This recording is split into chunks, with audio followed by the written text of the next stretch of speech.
കമലു, നീ ഇവിടെ പോയി? ഞാനൊന്ന് കണ്ണ് കാണിക്കാൻ പോയതാ. കണ്ണ് കാണിക്കാൻ പോയി? ഇതുപോലെ നിന്റെ അനിയത്തി മറ്റൊരുത്തിനെ കണ്ണ് കാണിച്ചാണ് അവന്റെ കൂടെ ഒളിച്ചോടി പോയത്. നീ ഒന്ന് കണ്ണ് കാണിച്ചോ, അങ്ങനെയെങ്കിലും ഞാനൊന്ന് രക്ഷപ്പെടട്ടെ. ഞാൻ എന്റെ കണ്ണ് ഡോക്ടറെ കാണിക്കാൻ പോയതാ. ഓ, അപ്പൊ കൊമ്പത്താണ് നോട്ടം. അപ്പൊ ഡോക്ടറെ നീ കണ്ണ് കാണിച്ചു തുടങ്ങി. അപകടം പതിയിരിക്കുന്നത് അങ്ങേരെ അറിയുന്നില്ലല്ലോ. അയ്യോ, എന്റെ പണിക്കരേട്ട എന്റെ കണ്ണിന് ചൊറിച്ചില്ല. ചില നേരത്ത് നിന്റെ സംസാരം കേട്ടാലേ എനിക്കും ചൊറിഞ്ഞു വരുന്നുണ്ട്. ഞാൻ ഡോക്ടറുമായിട്ട് സൊല്ലാൻ പോയതാ. സൊല്ലാൻ പോയെന്നല്ല, കൊല്ലാൻ പോയെന്ന് പറ. എന്തായാലും നിങ്ങളെ പോലെ പേരുദോഷം ഒന്നും ഞാൻ കേൾപ്പിക്കാൻ. ഞാൻ എന്നാ പേരുദോഷമാ കേൾപ്പിച്ചത്? നിങ്ങളെ സൈറ്റ് അടിച്ചതിന് എന്തോരം തല്ല നിങ്ങൾ മേടിച്ചു കൂട്ടിയിട്ടുള്ളത്. വീട്ടിലെ റോസീനെ ഞാനൊന്ന് സൈറ്റ് അടിച്ചു. അപ്പൊ ഷീലേനെ സൗമ്യനെയോ? അത് കഴിഞ്ഞ വർഷമല്ലേ. അപ്പൊ ഷേർലിയുടെ കയ്യിൽ നിന്ന് തല്ല് മേടിച്ചതോ? ഷേർലിയെ ഞാൻ സൈറ്റ് അടിച്ചിട്ടൊന്നുമില്ല. എന്റെ കണ്ണിൽ പൊടിയായിരുന്നു. ആ സമയത്ത് ഷേർലി വന്നിട്ട് പണിക്കിട്ടാന്ന് വിളിച്ച്. അപ്പൊ കണ്ണടച്ചിരുന്നപ്പോ ആരാന്ന് അറിയാൻ വേണ്ടി ആരാ എന്നിങ്ങനെ ചോദിച്ചു. അതിന് സൈറ്റ് അടിച്ചെന്ന് പറഞ്ഞ് എന്നെ തല്ലിയതിന് ഞാനെന്ത് ചെയ്യാനാ? ഏതായാലും ഇതിന്റെ പ്രായശ്ചിത്യമായിട്ട് മരണശേഷം എന്റെ കണ്ണുകൾ ദാനം ചെയ്യാൻ ഞാൻ തീരുമാനിച്ചു. ആ കണ്ണ് കിട്ടുന്നവന്റെ അതോ ഗതി. അതെന്താ? അവൻ തല്ലുകൊണ്ട് ചാവാൻ പോവല്ലേ. അതൊക്കെ പോട്ടെ, എല്ലാ ദിവസവും ചായ ഉണ്ടാക്കി തരുന്നത് ഞാനല്ലേ.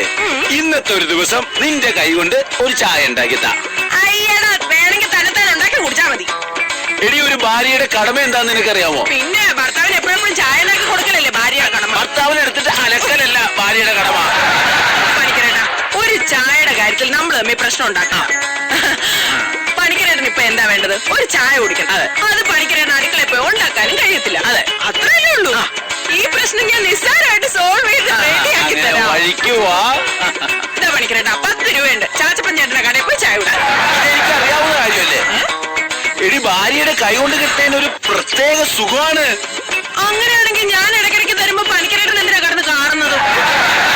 എടി, ചായയുടെ കാര്യമാണ് ഞാൻ ഉദ്ദേശിച്ചത്. ഞാൻ ഉദ്ദേശിച്ചത് ചാർത്തുന്ന കാര്യമാണ്. ഒരു ചായ പോലും ഉണ്ടാക്കി തരാൻ പറ്റാതെ നിനക്ക് എന്താ ഇവിടുത്തെ പണി?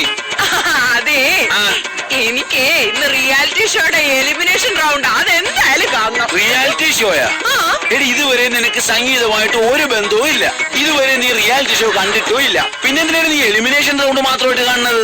അതെ പണിക്കരേട്ട, ഈ എലിമിനേഷൻ റൗണ്ടിൽ ഔട്ട് ആവുന്നവരുടെ കരച്ചിലും ബഹളവും അമ്മയായിട്ടുള്ള കെട്ടിപ്പിടുത്തവും മോങ്ങലും ഒക്കെ ഒന്ന് കാണണം. എന്നാ രസമറിയോ? ഇതാണ് പറയുന്നത് മനുഷ്യൻ അടിസ്ഥാനപരമായിട്ട് സാഡിസ്റ്റുകളാണെന്ന്. അടിസ്ഥാനപരമായിട്ട് നമ്മൾ സാഡിസ്റ്റുകളായതുകൊണ്ടാണ് ചാർലി ചാപ്ലിൻ സിനിമയിൽ ചാർലി ചാപ്ലിൻ കുഴിയിൽ വീഴുമ്പോഴും കിലുക്കം സിനിമയിൽ ജഗദീഷ് ശ്രീകുമാർ ചെന്ന് വീഴുമ്പോഴും നമ്മൾ കരയേണ്ടതിന് പകരം നമ്മൾ ചിരിക്കുന്നത്. എനിക്കൊന്നും മനസ്സിലായില്ല. ഉദാഹരണം, നമ്മൾ അങ്ങോട്ട് ഭയങ്കര സ്നേഹമായിട്ട് നമ്മൾ ലവ് ചെയ്താണ് മുമ്പോട്ട് പോയാ നമ്മളെ കാണാൻ ആർക്കും ഇഷ്ടം ഉണ്ടാവില്ല. നമ്മുടെ ഈ വഴക്കും തമ്മിത്തല്ലും ഇടിയും തൊഴിയും ഇതൊക്കെ കാണാനല്ലേ ആളുകൾക്ക് ഇഷ്ടം. അതല്ലേ നമുക്ക് ഇത്രയും ഓഡിയൻസ്.